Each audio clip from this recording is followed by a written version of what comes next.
But he talked about how he was getting tired of YouTube. He was thinking about stopping.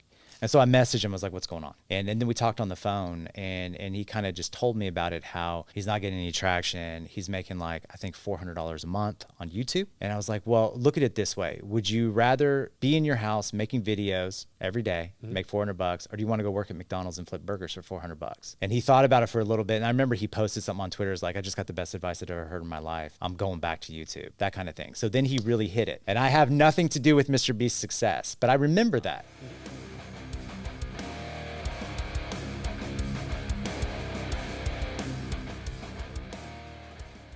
Kept telling me to show myself, and I couldn't do it. And I was like, I have grown up for the last 6 years. I have watched nothing but gameplay commentaries and dreamed about doing this, and now I'm finally doing it, and you're telling me not to. Yeah. I was like, I can't, man. I gotta at least give it a go. I gotta see if I can do this. Yeah. Make thumbnails, get the gameplay, talk about it, post them, see if I can get some traction. Well, I'm curious. I want you to speculate. Was he right that gaming commentary was dead, or was he right that it was dead for him? The style that I was doing, Okay, where you don't show your face and you do a gameplay and you just talk about it, that was dying. Okay. Because the ones who really made it, like you had Preston Plays, Woody's Gamer Tag, and there were a couple other ones, iTemp, they were starting to show their face. Okay. So you would see their face over the gameplay. Ninja's the one who really took that to the next level with Fortnite on his uploads. He would rip right from his stream. And now if you go online and you watch gameplays, you're going to see the person's face as they're playing, which really, the technology was there when I was doing it, but it was so complex because you had to use OBS. I don't even know what that is. I know. Okay. And it was a lot, man. And my old man brain and fingers with electronics, I couldn't do it. Well, let me speculate, maybe from my perspective as a non-gamer, why that maybe worked. I told you I like really heavy metal, like really kind of extreme heavy metal. And when you listen to it, you go, man, like you can't even imagine human beings sometimes making some of these sounds. But then I've seen in concert, you see the vocalist who's making these really sort of guttural, like whatever sounds. You see the human do it. You connect with it a little bit more because you realize, oh, that's a human being making those sounds, writing those lyrics. I even pick up more of what they're saying because I can actually see their mouth move. Right. So there's something about actually watching the band play those songs that makes it infinitely more connectable. So I'm wondering if that's the same thing. It's like, yeah, I'm listening to this guy's voice do gaming, but what if I saw his face? What if I watched his expression? You know, maybe that's why that started to pick up. That's just me speculating. Well, later on in YouTube, I realized that eyes were everything. Okay. It's all about the eyes. Okay. And even on your thumbnail, the most important thing you can have on a thumbnail is eyes. You got to have them. Okay. And so we'll go a little bit further. I did have a couple of videos do well. Okay. My first one. What would well have been? What would that? 12,000 views. Okay. That was pretty good with the channel with like 300 or 400 subs. I did a video about my first girlfriend being rejected by a girl, that kind of thing. It did really well. It's still on there. I love watching the video. I think it's hilarious. Yeah. And so we keep going. I keep growing. You know, I'm getting some traction here and there. I'm a video a day now, but his channel starts to pick up. Right. I think it was June of 2016. He posted a video called Worst Intros on YouTube. This was it. This was his series that catapulted his channel. Not right away, though. Okay. And there was a big lesson in this, too. Okay. So he posted the worst intros, and it got some good traction. So he decided to do it every week. And but then he started to see that those were the only videos that did well. Nobody wanted to see anything else. So we put him in a playlist. If you guys are starting a YouTube channel, playlists are everything. Because if you hit a video in your playlist will be automatically recommended to the person. This is an algorithm thing. Okay. And so once his worst intros took off, all of them took off. I mean, we're talking like one video hit 20 million. They all hit 20 million. Holy cow. Yeah. Like really took off. But this was still later on. Okay. Yeah. But it was in June of 2016, he did that first one. And I think, you know, I actually, you know, when I was coming to do this podcast, I did some research to go back and look at dates. I think he's taken down a lot of his videos, his old stuff.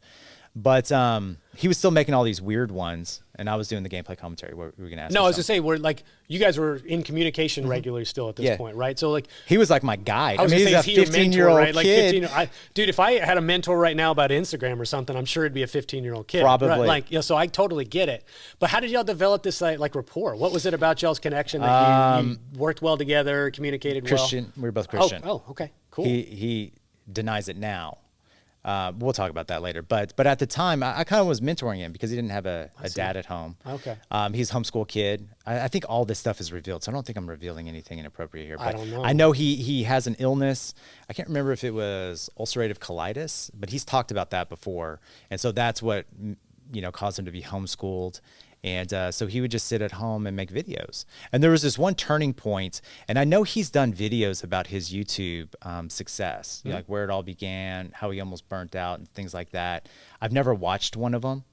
I don't really watch any of his content now. I haven't watched a video of his in probably 5 years, but and nothing against him. I just don't really like it. I've seen some of his videos. Like when you said MrBeast, I'm like, I clearly knew who that it was, but it's not like I'm a fan either. And which is a weird thing to say considering I'm on YouTube and he's got 100 million subscribers, but I like his content probably isn't mostly done for me. Older.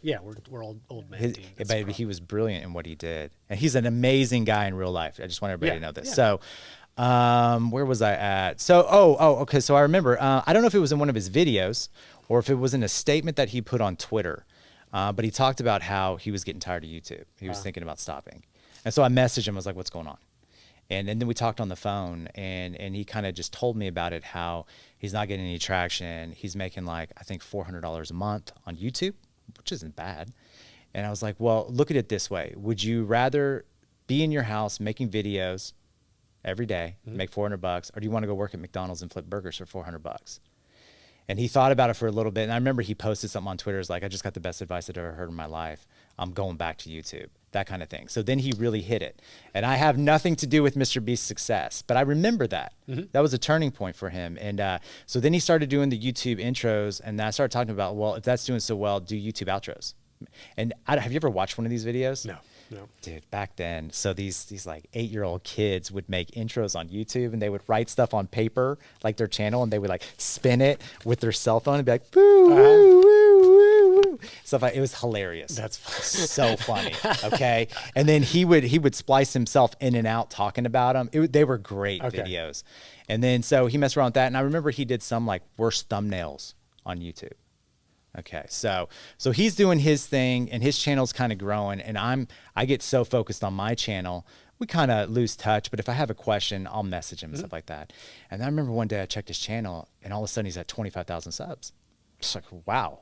Send him a message, congratulations. Then 50. I mean, he hit 50 in a month. I couldn't believe it. I was like, what in the world's going on? And then 100. I mean, this is like leaps and bounds. Yeah, like just exponential. Boom, boom. And this is something I learned as well later on. I mean, when YouTube likes your content, they will push your content. Okay.